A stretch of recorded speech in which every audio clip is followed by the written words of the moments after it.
Normally with Fight Night Picks, we talk about a lot of these fights, and if we get lucky, we say, hey, this one is a true striker's paradise. Matt, this fight is definitely not a striker's paradise. It's a grappler's paradise, and I'm really looking forward to it. We have Mackenzie Dern taking on Virna Jandiroba.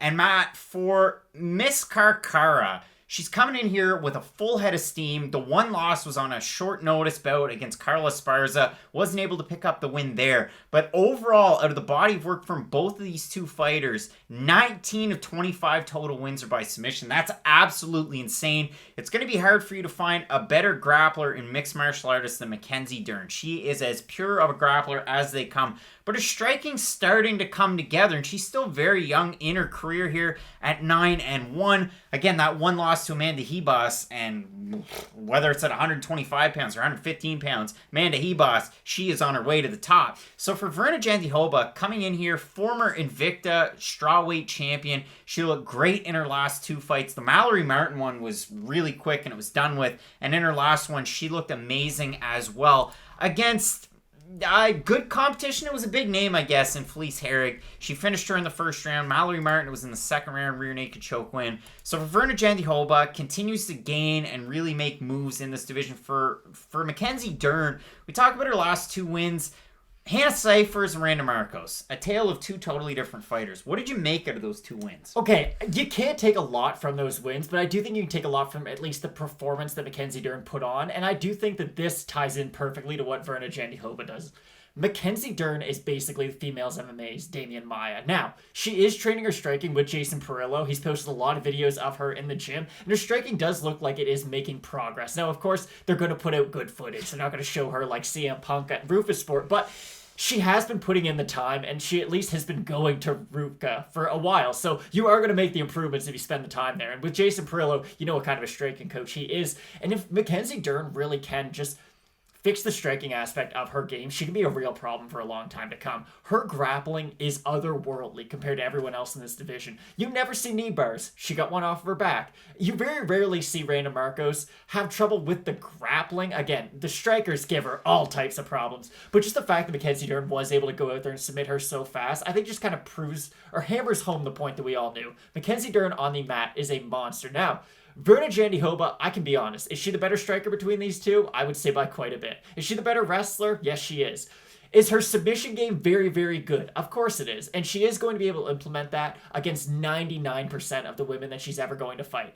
This is the one matchup that she will not have the grappling advantage in. And that really worries me because Mackenzie Dern has grappled Gabby Garcia and beat her in straight jiu-jitsu. And I really doubt Virna's going to come out here and put on a striking clinic. Like I said, she's definitely the better striker out of these two. But for her to really win this game, she's going to have to go for the takedown at some point. It's been the story of her career for the majority of it. She's going to want to get the fight to the mat and use her submission game. Now, for Virna Jandiroba, I do think from the top position, she'll be able to get away some good ground and pound. She is a good enough grappler in her own right that I doubt she's going to get caught early on by something that Mackenzie Dern does, like a Randa Marcos was able to, or like she was able to do with Hannah Cifers. But again, stylistically, this is just a really hard fight for Jandiroba. It's a hard fight for either fighter. It really is. I mean, for Mackenzie Dern, let's look at the wins. So, Randa Marcos, who's a good wrestler, decent striker, but Randa Marcos, I got to talk about that a little bit because that fight was back in, September. Randa Marcos, the entirety of this year, maybe less the Brazil fight, because the big news was when her and John McDessie both came back from Brazil. They had to quarantine for 2 weeks, and everybody thought that was preposterous. Well, I hate to tell you, but that's commonplace up here in Canada. The Raptors are playing in Tampa Bay. Yeah, that's how it works. So it is what it is, but I say that because Randa Marcos is used to cross-training in the States, and I have to bring that up because her 2020 has not been good whatsoever, and I think she's really suffered from that. The fact that she hasn't been able to spend time in Windsor and in Detroit, and I think she spends a little bit of time in Ann Arbor too. All that to say, I discount that win a little bit. The Hannah Cifers win too. The Hannah Cifers was just, it was like any given Sunday, well, let's just throw Hannah Cifers out there and see what she can do. And again, her year didn't go all that well. Amanda Ribas, it's tough to beat Amanda Ribas. So and also, Mackenzie Dern was coming off having a kid, and she took that fight way too early. Yeah, so that is true. Amanda Bobby Cooper, negative record, no longer in the UFC. Ashley Yoder, no, she is a tough out. And Mackenzie Dern won that fight by split decision. Understandably, I could see you make an argument for either fighter in that one. Ashley Yoder, Spider Monkey, sketchy. and hard to fight. And then the wins that she had on the regional scene, you can't really talk about them. I mean, good win over Montana De La Rosa, or it looks good now, I guess. But again, Mackenzie Dern's a way better grappler. I don't think you can discredit all of her wins like that. I really don't. I think that's super unfair to Mackenzie Dern.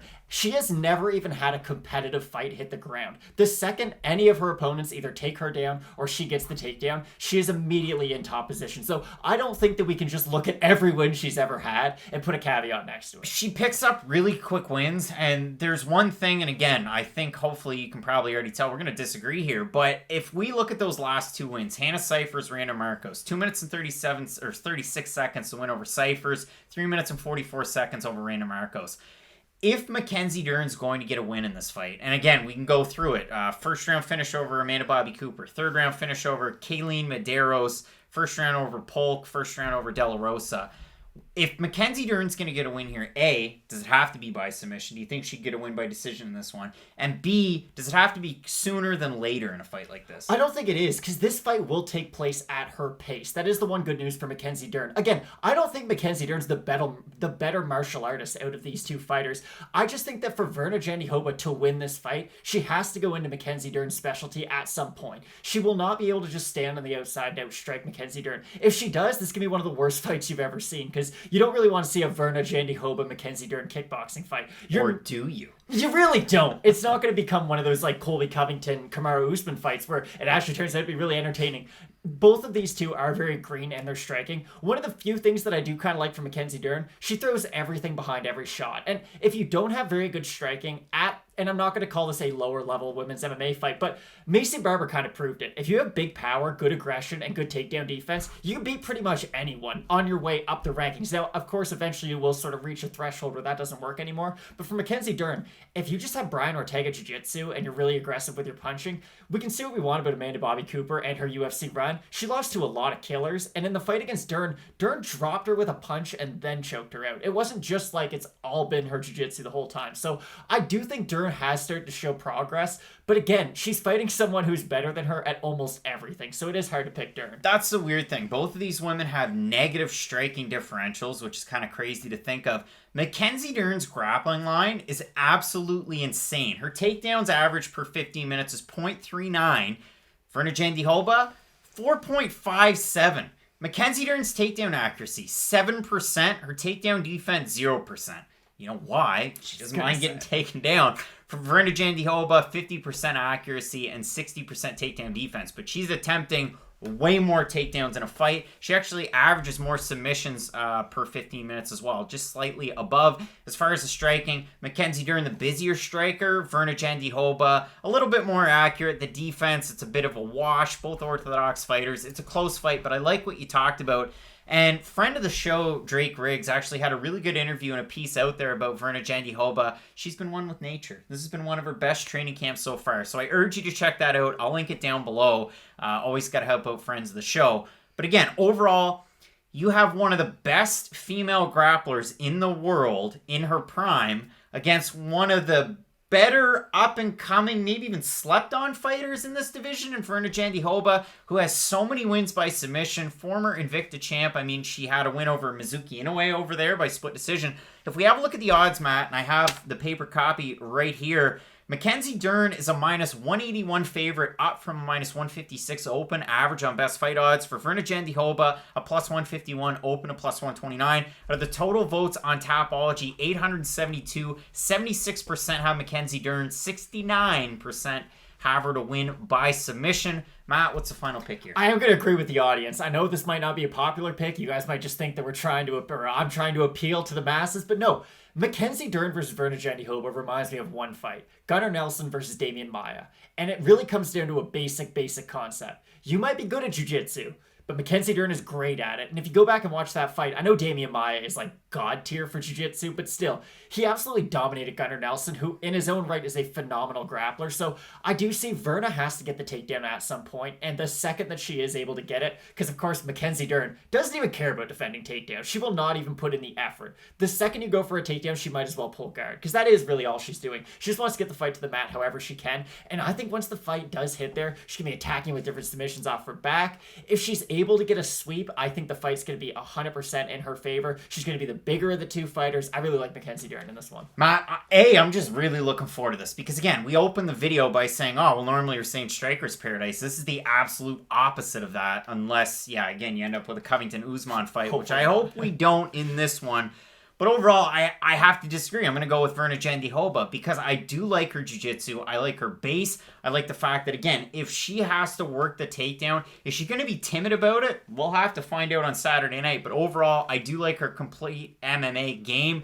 Again, you can talk about the striking stats, the fact that Dern lands more, but she gets hit more, and vice versa. But she's had some close fights. Again, that Ashley Yoder fight is a little bit tricky. Now, Yoder, she oddly has really good head and arm throws. She has a good clinch game as well. And when space is open, she can strike. So if Virna Jandiroba can really incorporate a lot of different things that we've seen thrown at Dern, there's a good possibility that Jandiroba gets the win. Would I say it's the most confident pick I have on the card? Definitely not, but I am really looking forward to this one. So I'm going with Virna Jandiroba. Matt, you're going with Mackenzie Dern. I'm really looking forward to this fight. We have a great card headlined by Deiveson Figueiredo taking on the Assassin Baby, Brandon Moreno. So keep it locked in with Fight Night Picks, Matt, as we always say. Let's get into it.